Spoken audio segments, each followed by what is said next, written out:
Bonjour, je me présente, je m'appelle Laurie Spina, je suis un ancien étudiant du DUT informatique et je suis désormais alternant au Gobelin à Annecy en bachelor design et développement interactif.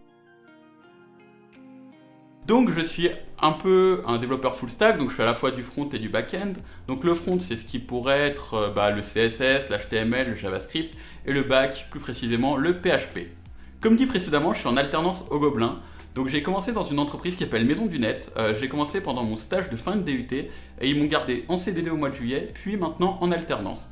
Donc dans cette entreprise, je fais plusieurs choses. Je suis beaucoup sur du front-end, donc je fais pas mal d'intégration et surtout, je suis pas mal en ce moment sur un framework JavaScript qui s'appelle Vue.js. Vous le verrez peut-être en fin de deuxième année.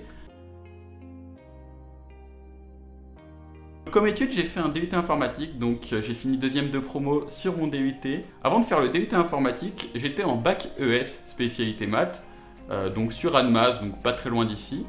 Et maintenant, après le DUT, je suis en bachelor DDI, comme dit au tout début, au Gobelin. Donc là, on est en semaine de cours, après on a une semaine d'entreprise, ça dépend, etc. C'est assez cool, ça a une approche différente de ce qu'on pourrait avoir dans une école d'ingé et de ce qu'on a en DUT informatique, vu que c'est beaucoup plus basé sur l'aspect un peu graphique, esthétique de la chose.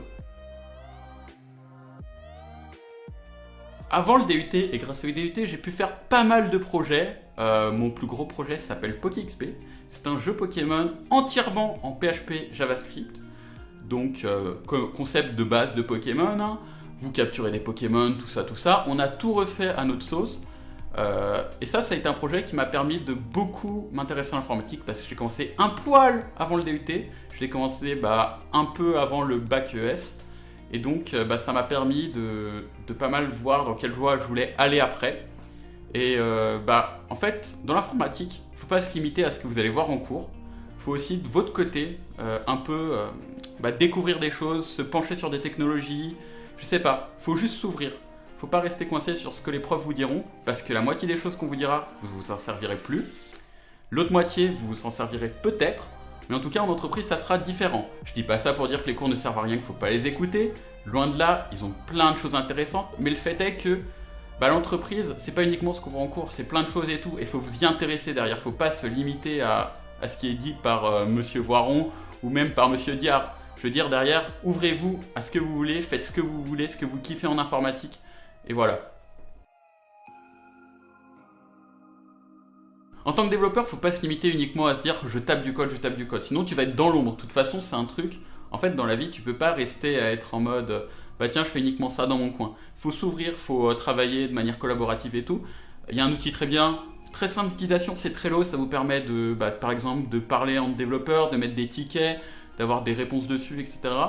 Et ça, en fait, c'est vraiment cool parce que derrière, du coup, ça peut remplacer les post-it.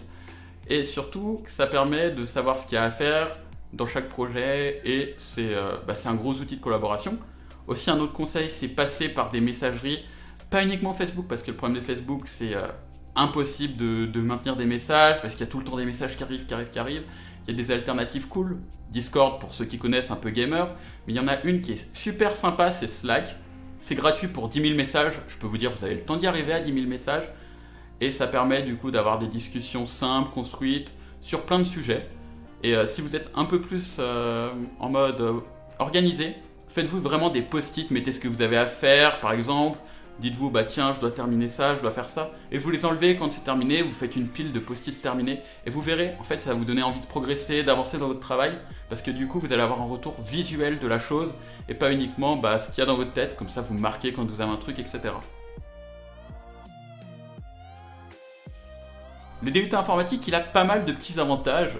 Et de gros aussi, hein. Bon, déjà, il y a la cafette, c'est sympa, c'est convivial. Mais ça, on va pas se mentir, il y en a à peu près dans toutes les facs. Mais aussi, il y a des avantages par rapport, par exemple, aux MMI. Donc les MMI qui sont extrêmement focus sur tout ce qui est aspect graphique, le son, etc. Donc vous allez voir des choses totalement différentes. Si vous voulez faire uniquement du site web, c'est pas en info, je suis désolé pour vous. Par exemple, vous avez aussi d'autres avantages par rapport à ceux qui sont en BTS. Je sais pas, hein, à titre d'exemple, vous voyez des choses qu'ils ne voient pas, ce qui est logique, parce qu'ils ont une filière qui est un peu plus vide, mais plus simple pour eux. Par rapport aux classes préparatoires aussi, vous avez un gros avantage si vous avez peu de travail. Et comme j'ai dit juste avant, vous avez le temps de vous lancer dans des projets perso, des projets qui vont vous faire kiffer et apprendre des choses. Après le DUT, vraiment, faites ce que vous voulez. Vous vous forcez pas à vous dire, bah tiens, il y a tel prof qui m'a dit d'aller faire une école d'ingé. Si vous voulez pas faire une école d'ingé, faites pas une école d'ingé. Faites ce qui vous plaît, parce que plus tard, en fait, si vous faites un truc que vous aimez pas, ça va être chaud pour vous. Vous avez fait un truc, vous allez vous ennuyer. Là, moi, les profs voulaient que je fasse une école d'ingé. On va pas se mentir et tout, c'est un des trucs, ça m'a perturbé pendant la fin de mon DUT. Mais au final, j'ai fait les Gobelins et vraiment, là, le premier mois, pour moi, c'est un vrai kiff. Du coup, vu que je suis en agence web, je vois pas mal de choses. Donc, on a 2 graphistes qui travaillent de notre côté, donc qui s'occupent de faire des maquettes pour les sites, qui les font valider par les clients, qui font les dossiers de conception, qui ont pas mal de taf à ce niveau-là. On a des web marketeurs, donc eux, c'est eux qui s'occupent de faire, de mettre en avant le site sur Internet, de voir comment faire pour augmenter les ventes du site. Puis aussi, on travaille dans notre entreprise avec un commercial, donc c'est lui qui va s'occuper de trouver des clients. Enfin bref, le taf en agence, il est assez divisé.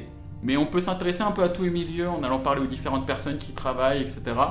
J'ai fait un peu de graphisme depuis que je suis arrivé, j'ai fait un peu de web marketing, beaucoup de développement vu que c'est un peu le job que j'ai derrière.